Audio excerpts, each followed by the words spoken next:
This may just be waifu bias, but Laura looks really hot in this outfit.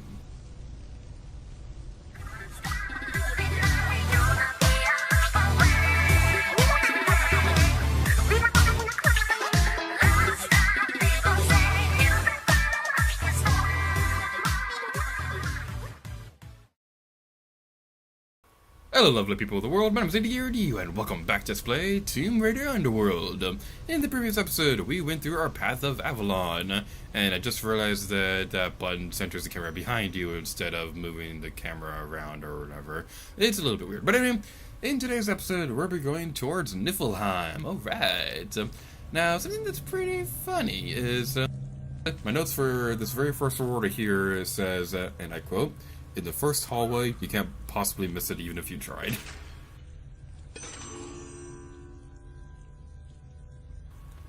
Fun story, I missed this reward when I was practicing for the video. So, yeah, I kind of feel stupid now that I wrote that. Alrighty then, so we're going to be going across this area. I do still believe that the rewards in this area we can get again later if we miss it. I gotta stop pressing that button. It's okay. I keep clicking the right thumbstick to center the camera behind me because I'm kind of used to how some of the games on the Switch control the camera. But no, you gotta click the left thumbstick to have the camera center behind you like in Zelda. Hooray for jump cuts. Alright then.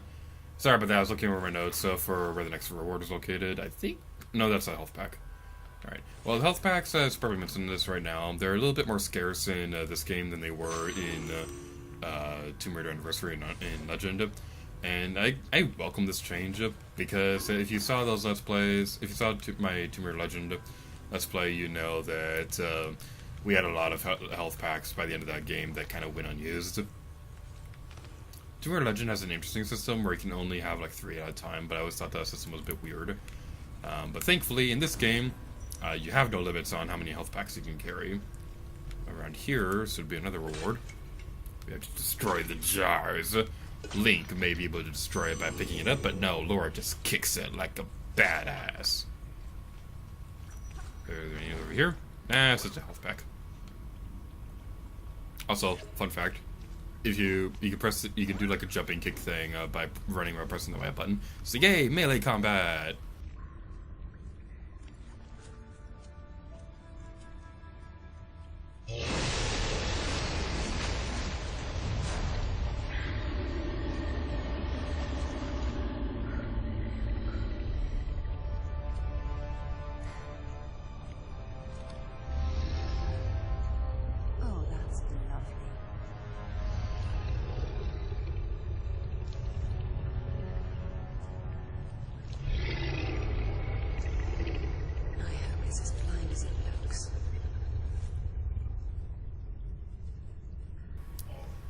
And now we're going to be going towards our first boss fight of Tomb Raider Underworld. And it's works very differently than the previous games in the series, and I was admittedly a little bit disappointed by it on my first playthrough of the game. But the more I think about it, I think I'm starting to come around towards how the bosses work in this game compared to the other games in the series. And I'm not saying I'd like all the future games in the series to work like this, but basically what I'm trying to say is in the previous games, how the boss fights worked, so I think I went the wrong way when I was trying to figure out where I was going next, because my notes for the next reward say that it's in the lower part of this room. But going back to my point, what was I saying? The boss fights in Legend Anniversary, they were more traditional and things like that, and there's nothing wrong with that at all. Those boss fights were awesome. You know, if you've been watching this Let's Play, that Tomb Raider Anniversary has my favorite boss fight in the series, which is saying a lot, because the series has amazing boss fights. But Tomb Raider Underworld's boss fights work a little bit differently and a bit more unique compared to other action games. Rather than actually straight up one-on-one fighting the enemies, for the most part, these boss fights are based more off puzzles, and I think that's pretty interesting. Like, we're navigating this area while avoiding the Kraken tentacles to activate a puzzle that can help us destroy it. Like, this right here, I believe... Wait, I think it may be... No, I gotta hit the switch. I think, maybe, hopefully. No, we have to do something down there first. Yay, I can remember how to play games properly, except not really. Oh, and I can move, okay. Yay! One thing that I will say about this game is this game is a bit more cinematic than most Tomb Raider games, which can also be a bit of a hindrance, because it kind of feels, it can be a little bit hard to tell when you can take control of Laura again at certain points, like that part a moment ago. I think this problem is a bit more troubling in Tomb Raider 2013 than it is in this game. I'm not sorry about Rise of Tomb Raider because I haven't played that game yet. But what we want to do is we want to go this way, and now we can hit the switch. Yay! No, I'm not going to do that thing where I add like a PNG file of a Nintendo Switch whenever I say switch.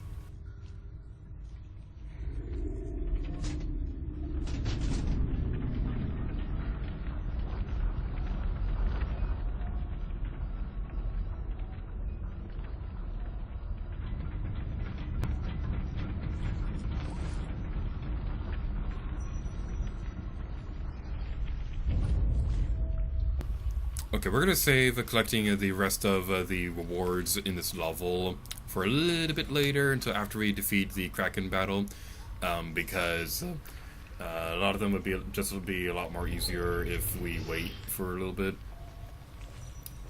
So what we want to do next is we want to go over here, and yeah, this continues what I was saying a moment ago, where there are a lot of really cool solutions to completing these puzzles. Like, you could navigate this area and try to find a different way to go through this place. But we can also go through the road that I took right here. When we go back to go get rewards, I'll definitely demonstrate some of the other paths you can take to get into this room.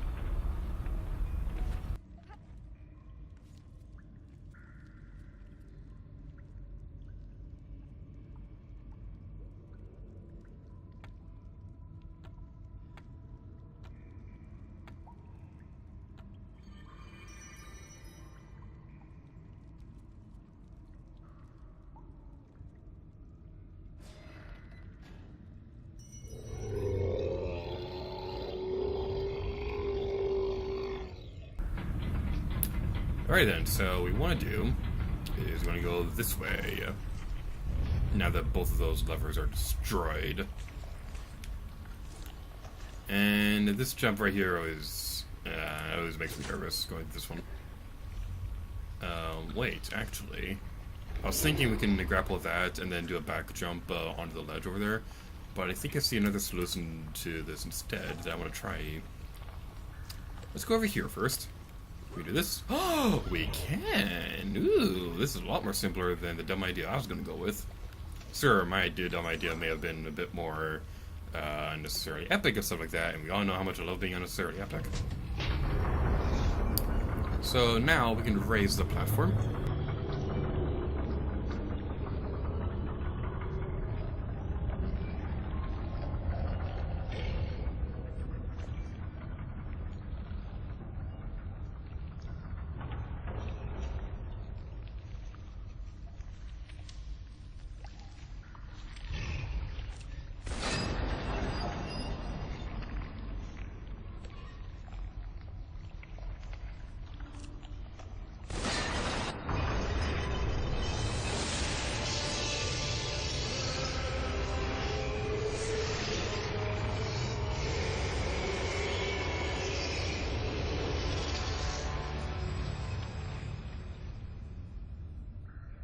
Kind of morbid how the animated blood on that thing, but at least it's not like what the violence is like in the more recent Tomb Raider games. I'll just say that right now. So, next reward is over here.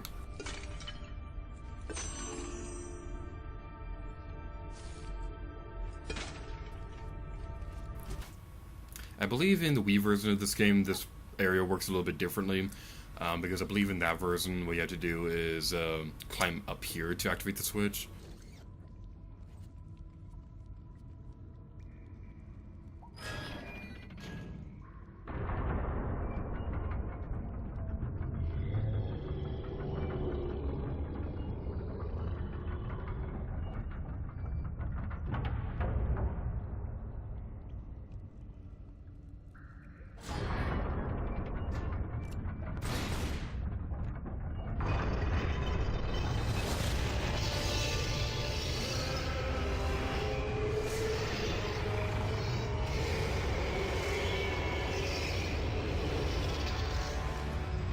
I may be wrong about that, but what I know that I'm not wrong about is an achievement in this game. We could swan dive off this platform right here, and if I hadn't collected that achievement already, we would have gotten Swan Diver 1 right there. I'm not going to be going out of my way to get every single achievement in Tomb Raider Underworld, but I will be pointing out the ones that I think are very well worth mentioning, like the Swan Diver one. So that's something that you should probably keep in mind, at least for now. And my notes say that there's a jar around here somewhere. It might be over there. Yes, it is. And we destroy the other jars while I feel like it. How much would a jar really be worth in a video game? Alright, so I'm just gonna look over my notes real quick to see if we missed anything.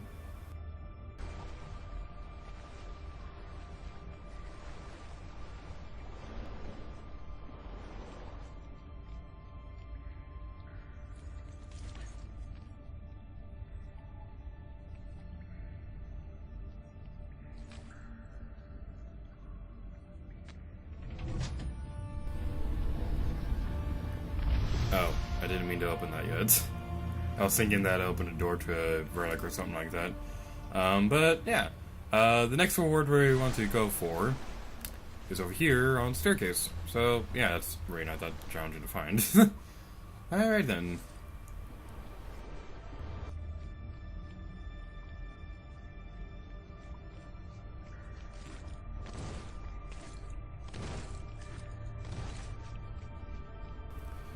Finally!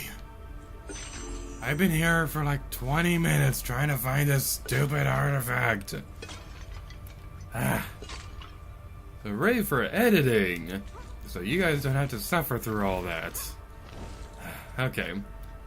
I love this game and all, but I don't like collecting the treasures nearly as much as I do the previous games. But this is a 100% Let's Play, as I promised, so we are going to be doing it anyway, whether you like it or not. Alright, so next place we're going to be going towards is up these staircases. Except not anymore, because that pathway is destroyed.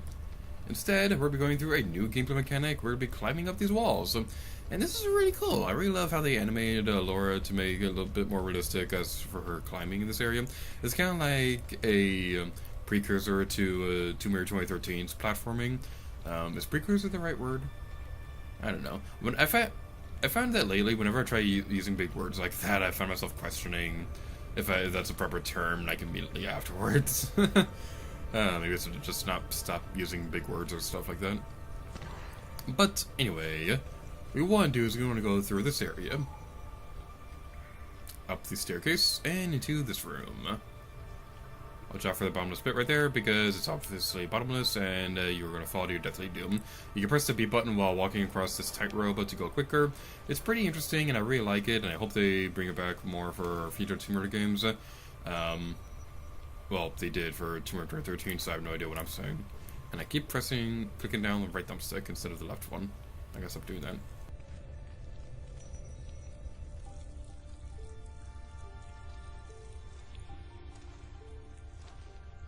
Thor, the Norse god of thunder.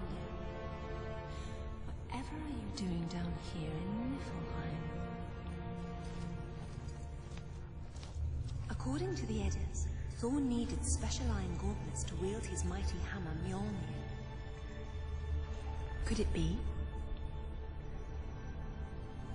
And with that, we're ending this video off here. So, thank you all so much for watching this video of Tomb Raider Underworld. And until next time, it's gear to you. Oh yeah. And that's a very awkward looking idle animation.